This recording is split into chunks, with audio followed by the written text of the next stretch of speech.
because Big Jook, person I told you about before, that number 2 guy at CMG, he's put out a hit. A hit.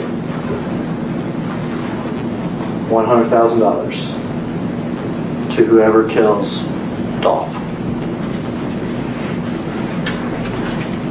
He has met with Justin. He has met with Cornelius.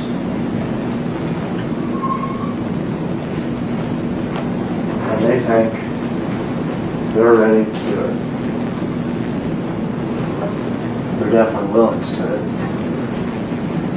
For Cornelius, it would be 50 grand, I guess, that he could waste away on Percocets and ecstasy.